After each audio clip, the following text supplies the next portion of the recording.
So the combination of the word Christ with the word Mas gives Christmas, which literally means more Christ.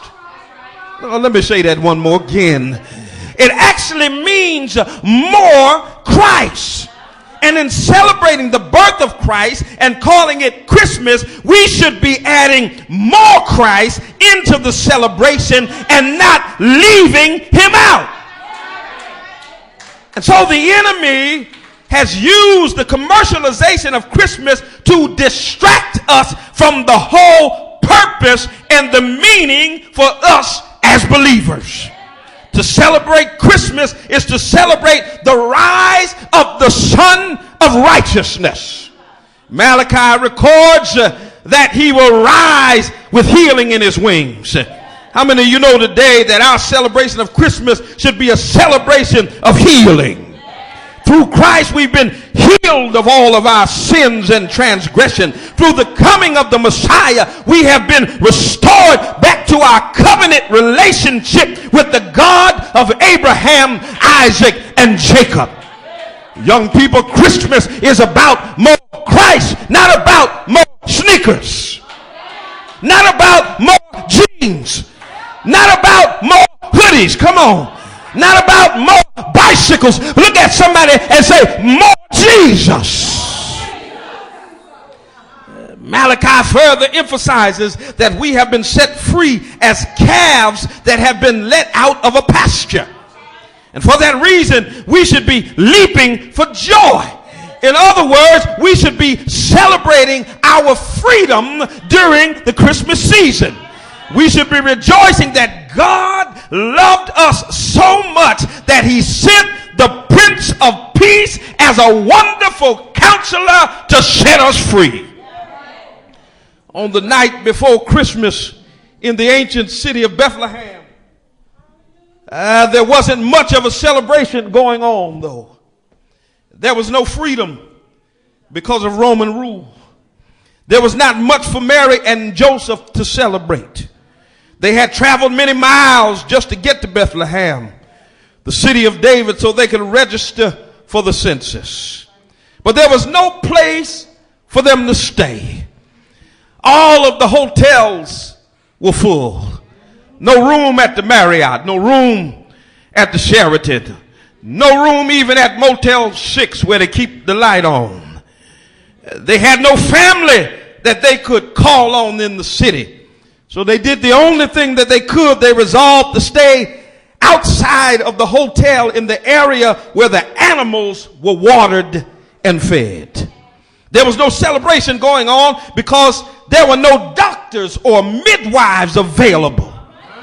There was no celebration going on because Mary's water had broken and her labor pains had begun to kick in. Any sisters in here know what I'm talking about? There was no celebration going on because Joseph knew that his fiance, his wife by law, was about to give birth to a baby that wasn't even his. Oh, y'all looking at me strange in here. On the night before Christmas, in the time of Jesus, there was no celebration going on because the shepherds were stuck out in the field with a bunch of dumb sheep and nowhere to go. There was no celebration going on because a group of astrologers from the east had begun to see a strange star that they realized they would have to travel a great distance just to get to the bottom of its meaning. On the night before Jesus' birth, there was nothing to celebrate. There was hopelessness mixed with the bondage of depression.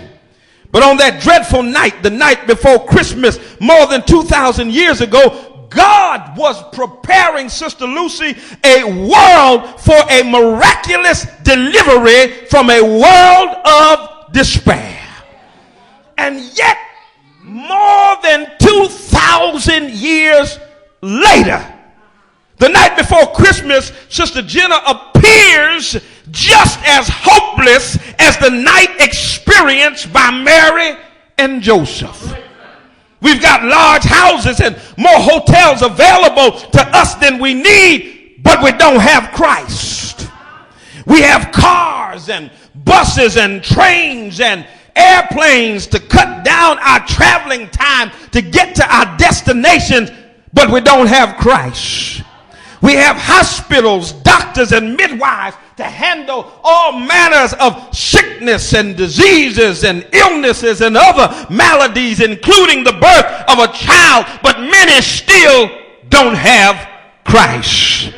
Oh yeah, I know that there are churches on just about every street corner. I know there are ministries that are springing up what seems like every day of the week. But the reason we don't have Christ is because we've lost the true meaning of what Christmas is all about. Instead of celebrating his birth and our deliverance from the impending grips of death, we're stuck on stupid worshiping gifts up under a tree that are delivered by some fat man in a red and white suit who travels in a sleigh pulled by flying reindeer. Y'all ain't gonna help me preach it here today, but I'm gonna preach it anyway. One writer puts it plainly in his revision of the poem, and I'm almost done.